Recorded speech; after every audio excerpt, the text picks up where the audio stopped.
I still remember when I was really free. Así que si no le importa, vamos a comenzar esta entrevista, que muchísimas gracias, Miguel, por poder contar contigo hoy. Es un placer en una semana tan importante. Estamos con la Semana del Libro y como no, pues íbamos a poder tener una semana con un escritor tan importante. Así que muchas gracias por el tiempo que nos estás dando, Miguel. Nada, un placer para mí, encantado de poder ayudar. A mí me gustaría empezar con la pregunta de ¿qué palabra crees que te definiría? Sé que es un poco complicado definirnos con una palabra, pero siempre me gusta jugar un poco con eso. Eh, inquietud, probablemente. Mm, Creo que para un escritor es fundamental ser inquieto y ser curioso sobre todo, ¿no?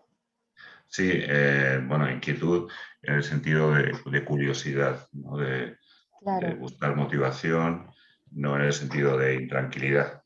claro. Y en cuanto a esa motivación, me gustaría preguntarle en qué momento decidió ser escritor, porque siento que hay un punto de tu vida en el que tú dices, bueno, me gustaría hacer esto, me gustaría hacer otra cosa, pero ¿qué fue lo que le llevó a tomar la decisión de ser escritor?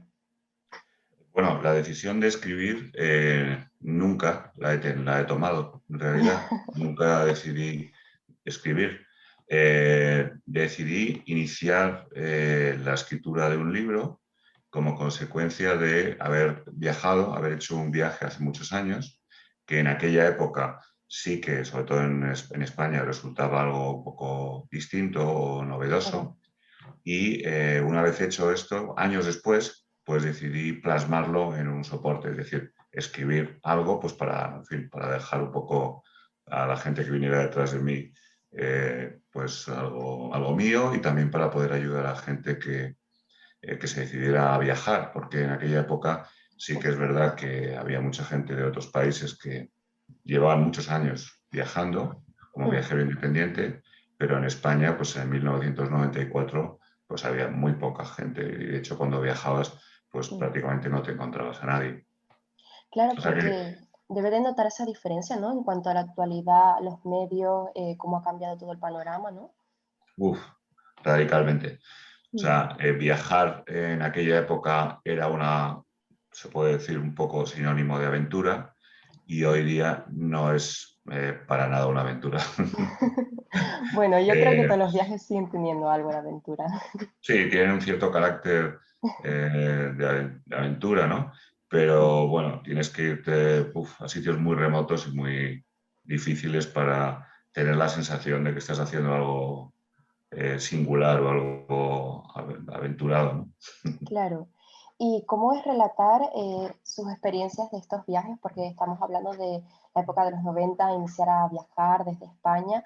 ¿Cómo fue esa primera vez de decir, voy a plasmar mi experiencia en un libro?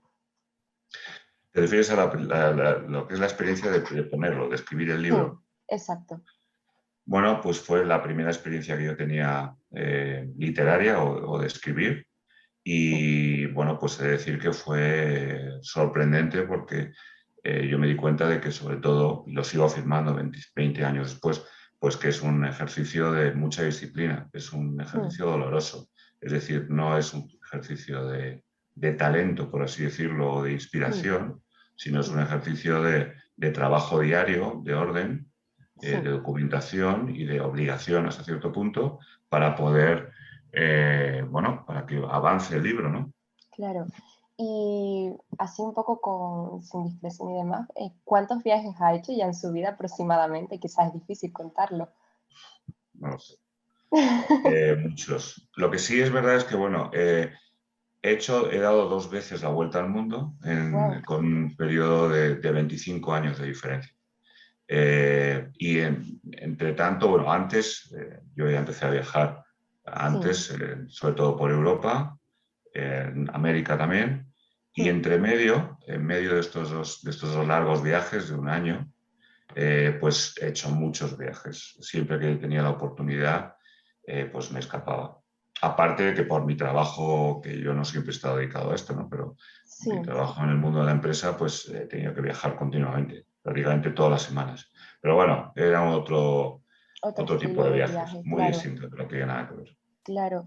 Y, por ejemplo, de algún viaje que haya realizado, alguna anécdota así que nos pudiera contar de lo típico de a lo mejor que perdemos un avión o una cultura que nos inspira, no sé, alguna anécdota así que le llame la atención y que a día de hoy diga, siempre recuerda este lugar con, a lo mejor con un sabor amargo, con un sabor muy, muy bonito, ¿no?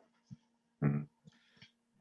Bueno, pues anécdotas hay miles, muchísimas, Claro, desde enfermedades o ciertas situaciones de riesgo o peligro, sí, hasta momentos espectacularmente agradables por un paisaje, por un encuentro, por conocer a una persona, a un grupo de personas, o por claro, coincidencias, ¿no? Es decir, por encontrar a alguien conocido en una otra parte del mundo, ¿no? O sea, cosas de ese tipo. A claro. que es difícil realmente contarte una anécdota ahora, porque bueno, te podría contar de muchísimas. Me imagino que tendría de tantos viajes una anécdota mínima por cada uno de ellos. Sí, como seguramente, aparte que la memoria te va, con los pasos de los años, pues te va fallando, ¿no? Pero sí, siempre me acuerdo, ¿no? Pues, joder, fíjate, me acuerdo aquel día. En fin, hay muchas, ¿no? Y luego hay Claro, muchas, sobre todo experiencias, ¿no? Y luego, pues hay, realmente es difícil decir un sitio o un mm, país que te haya gustado por encima de otros, porque prácticamente todos los países del mundo tienen algo, ¿no? Algo mm, interesante, algo bonito, algo atractivo. sí, Unos más que otros, es verdad. Entonces, igual más que hablar de países, yo hablaría pues de lugares, ¿no? O sea, lugares dentro de un país que realmente te han marcado, te han gustado, ¿no? claro. Y en concreto, quizás alguna cultura que le haya cautivado especialmente o que le haya sorprendido.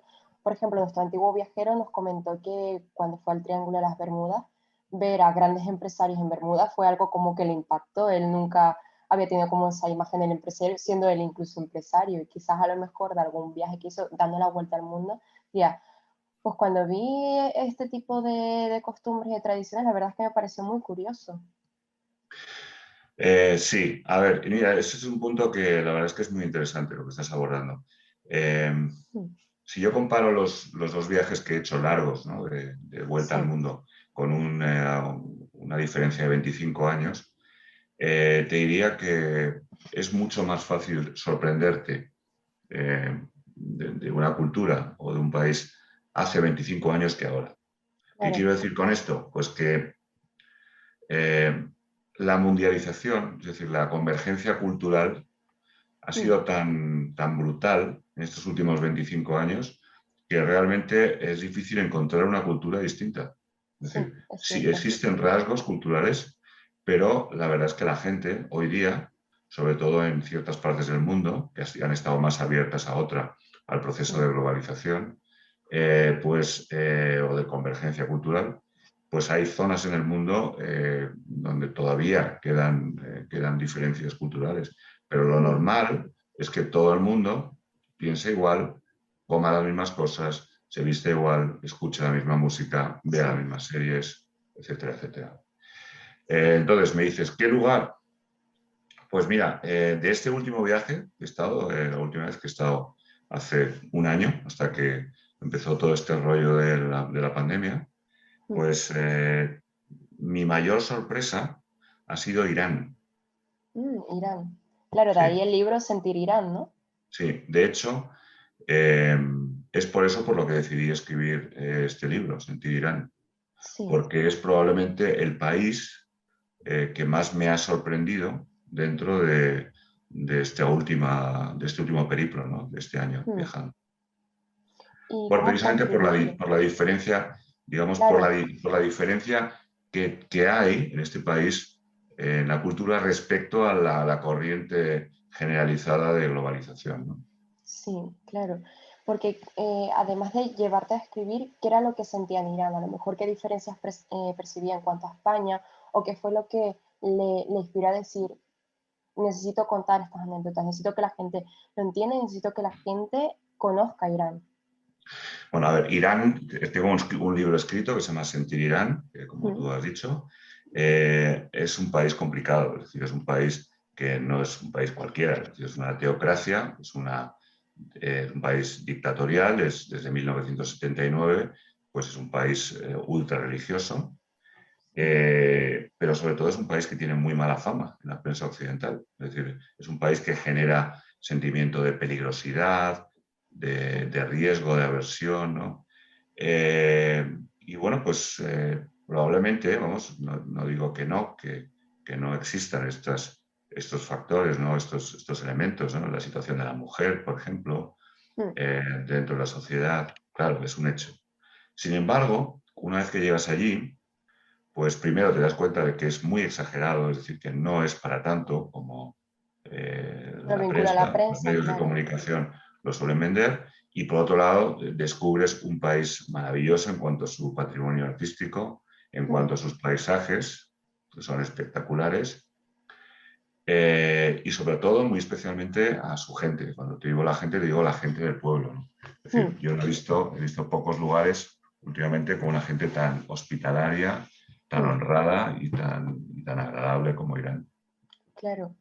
También me gustaría hacer una pequeña contradicción o contraposición en cuanto al libro que escribió sobre Canadá, porque claro, comparando Irán con Canadá tienen que ser dos mundos completamente diferentes y también el momento en el que escribió ambos libros también puede ser completamente diferentes, ¿no? Sí. Sí, he escrito un libro sobre Canadá que se llama Mi gran sueño canadiense, El paraíso no existe. Mm, Y este libro lo escribí porque yo viví durante 3 años en Toronto. Estuve con mi familia viviendo allí, estuve trabajando. qué maravilla. Y bueno, pues yo no voy a polemizar, por supuesto, y es mi opinión. Quiero que dejar muy bien claro esto. Pero sí es verdad que, así como he dicho que Irán es un país que está lleno, bueno, de prejuicios y de muy mala fama, Sí. algunas veces merecidamente y otras no, pero sí Ujú, es verdad que hay una unanimidad internacional a que Canadá es un país idílico y que es un modelo de sociedad y que es un poco el país al que todo el mundo mm, le gustaría ir, ¿no? Y bueno, pues la verdad es que lo que te encuentras cuando vas a vivir a Canadá, no sé, cuando vas no en el mes de julio o en agosto, que es cuando va la mayor parte de la gente, cuando vamos los sino turistas, claro. cuando te tiras, sí, cuando te tiras viviendo allí varios años, pues descubres un país que no tiene absolutamente nada que ver con ese producto que también han vendido ellos, ¿no? Mm, Que fue un poco el motivo por el cual me decidí a escribir este libro, no, no solamente por mi propia opinión, sino sí. también por lo que yo compartí con gente expatriada Mm, que vivía allí, ¿no? Europea, americana, en fin, latinoamericana. Y bueno, pues decidí en tono humorístico reflejarlo en un libro, ¿no? Y analizar cada parte del sí. país desde un punto de vista, ¿no? Desde la sanidad hasta las relaciones interpersonales o la economía. Claro, y sobre todo, en resumen, ¿cuál crees que es la experiencia que podría decir, bueno, esta fue mi experiencia en Canadá, más allá de la polémica, pero yo me sentí así y me gustaría, por ejemplo, que la gente supiera también que está esta perspectiva, ¿no? A ver, yo más que dar mi opinión, prefiero dar datos, ¿no? Que son, Claro, porque los datos son números y son incontestables. Entonces, creo que resume muy bien lo que es Canadá el hecho de que es un país que no crezca demográficamente o crezca muy, muy, muy lentamente, sí, a pesar de ser un país de acogida. Es un país que tiene una política migratoria muy favorable, muy accesible, ¿no? Comparado, por ejemplo, con Estados Unidos, donde es muy difícil entrar, ¿no? sí, Canadá es un país que acoge a los inmigrantes porque tiene un problema de envejecimiento de la población. Es un país muy grande mm, y la realidad es que pues, es un país que, a pesar de todas las facilidades que da, pues no crece demográficamente, porque es un país muy duro climatológicamente y es un país sí, eh, con una enorme multiculturalidad, y lo digo entre comillas porque es un término muy manido y muy de moda, la multiculturalidad de la que hace gala Canadá. Y entonces, bueno, pues digamos que a pesar de todo esto, pues es un país que no consigue atraer mm, gente más allá pues de inmigrantes que tienen que venir porque se encuentran en sus países de origen en situaciones de guerra o de persecución política o de hambruna, ¿no? Casi, de, Sí. de Y que sobre todo dificultades se agravan económicas. con el COVID, sobre todo en esta Sí. situación. Yo, a ver, no pretendo centralizar esto en Canadá porque Canadá es un país que tiene paisajes muy bonitos y tiene gente muy agradable. Yo, Sí, evidentemente, he encontrado cosas muy buenas en Canadá, mm, pero simplemente quería decir, bueno, pues que, oye, que no es tan bonito como se puede pintar, ni que el otro sitio es tan malo como se puede pintar, nada más. Yeah, I never felt this way. 'Cause I want to come back and find my way. And I have to run and run my way. I'll finally choose, yeah. 'Cause it feels like